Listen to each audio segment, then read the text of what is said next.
আসসালামু আলাইকুম, কেমন আছো তোমরা সবাই? আমার আরও একটি নতুন ডেইলি ব্লগ ভিডিওতে তোমাদের সবাইকে স্বাগতম।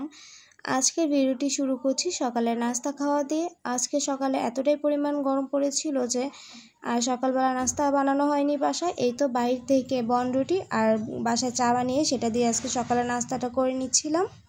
আর এই যে দেখো বাইরে আজকে কতটা পরিমাণ রোদের তাপ, এতটাই তাপ ছিল যে ফ্যানের নিচে বসেও সবাই ঘামছিলাম। অনেক বেশি গরম ছিল আজকে।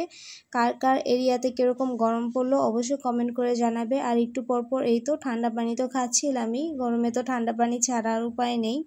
আমরা সবাই বনরুটি আর চা দিয়ে নাস্তা করে ফেললো। আপনাদের ভাইয়া হচ্ছে সকালবেলা ভাত খেয়েছিল, সে হচ্ছে পানি ভাত, সাথে এই তো তাকে একটা ডিম ভাজি করে দিচ্ছিলাম, সেটা দিয়ে সে সকালে নাস্তা করে নিয়েছে। ডিমটা একদম লাল লাল করে ভাজি করে দিয়েছি। এরপর হচ্ছে ডিম ভাজা হয়ে গেলে আপনাদের ভাইয়াকে সকালের খাবারটা খেতে দিয়ে আমি এই তো ঘরে চলে এসেছি ঘরের বিছানা গোছানোর জন্য।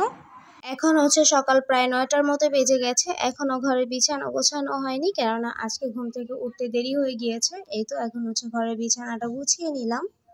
এরপর হচ্ছে হাতে আরও কিছু টুকটাক কাজ ছিল, সেগুলো শেষ করে রান্নাঘরে এসে দেখলাম যে আম্মু এই বড় লাল মুরগিটা ভিজিয়ে রেখেছে। আজকে হচ্ছে এই মুরগিটা রান্না করা হবে।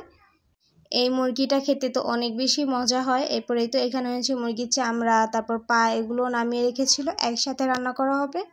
সেই সাথে হচ্ছে রান্না করা হবে আম দিয়ে ডাল, আর এই তো ঢ্যাঁড়স ভাজি। ঢ্যাঁড়স ভাজিটা হয়ে গেলে এরপর হচ্ছে মুরগির মাংসটা রান্না করবে, ডাল রান্না করবে, সেই সাথে ভাত তো আছেই। এখানে হচ্ছে আমি একটু ঢ্যাঁড়স ভাজিটা নাড়া দিয়ে দিচ্ছিলাম। এরপর হচ্ছে আমি আমার ছেলেকে গোসল করাতে চলে গিয়েছিলাম। এরপর মেয়েকে গোসল করিয়ে দিয়েছে আম্মু, তো তাদেরকে হচ্ছে শরীর হাত পা মুছিয়ে জামাকাপড় পরিয়ে এসে দেখি আম্মু এখানে মুরগির মাংসটাও বসিয়ে দিয়েছে। মুরগির মাংসটা হচ্ছে আজকে আলু দিয়ে ঝোল করে রান্না করা হবে। এই তো আমি হচ্ছে এখানে মুরগির মাংসটা একটু নাড়া দিয়ে তারপর ঝোলের জন্য পানি দিয়ে দিলাম। এই মুরগির মাংসটা সেদ্ধ হতে কিন্তু অনেক সময় লাগে। আলু হচ্ছে এখন অ্যাড করব না, আলু হচ্ছে আরও পরে অ্যাড করে দিব। আর এই তো আপনাদের ভাইয়া হচ্ছে একটু বাইরে গিয়েছিল, তো সে আসার সময় এখানে সমোসা আর সিঙ্গারা নিয়ে এসেছে। তো আমি আবার সমোসা চাইতে সিঙ্গারাটা বেশি লাইক করি। এখানে হচ্ছে সিঙ্গারা খেয়ে নিচ্ছিলাম। আর সিঙ্গারার সাথে কি সালাদ দিয়েছে দেখুন। আগে তো হচ্ছে সামান্য পরিমাণ শসা হলেও দিত, এখন হচ্ছে এই যে ডাইরেক্ট পেঁয়াজ দিয়ে সালাদ বানিয়ে দিয়েছে। এটা কোনো সালাদ হলো বলেন তো?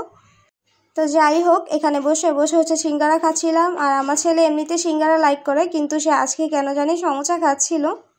এরপর হচ্ছে এই তো ঢ্যাঁড়স ভাজি আর মুরগি মাংস দিয়ে দুপুরের খাবারটা খেয়ে নিচ্ছিলাম। ডাল দিয়েও খেয়েছি, সেটা আর ভিডিওতে নেওয়া হয়নি। মুরগির মাংসটা হচ্ছে একদম লাল লাল করে রান্না করা হয়েছে। এরপর হচ্ছে দুপুরের খাবার খেয়ে কিছুক্ষণ রেস্ট নিয়েছিলাম। এরপর বিকেলবেলা দেখলাম যে বাইরে একটু বাতাস ছেড়েছে, তেমন বেশি না, এই সামান্য একটু আর কি। যাই হোক, এত গরমের ভিতর এইটুকু বাতাসই অনেক। জানালা দিয়ে হালকা হালকা বাতাস আসছিল, আমি সেটাই ভিডিও করার চেষ্টা করছিলাম। তেমন একটা বাতাস না, এই হালকা হালকা বাতাস, গাছের পাতা নড়ছিল, দেখতেই পাচ্ছেন। এরপর হচ্ছে সন্ধ্যার সময় আপনাদের ভাইয়া আলু পুরি এনে দিল। আলু পুরি দিয়ে হচ্ছে আজকে সন্ধ্যা নাস্তাটা করে নিচ্ছিলাম। আজকের ভিডিওটি কেমন লাগলো অবশ্যই কমেন্ট করে জানাবেন। আর সব সময় আমার পাশে থাকতে আমার পেজটি ফলো করে রাখবেন। তাহলে এখানেই বিদায় নিচ্ছি। আল্লাহ হাফেজ।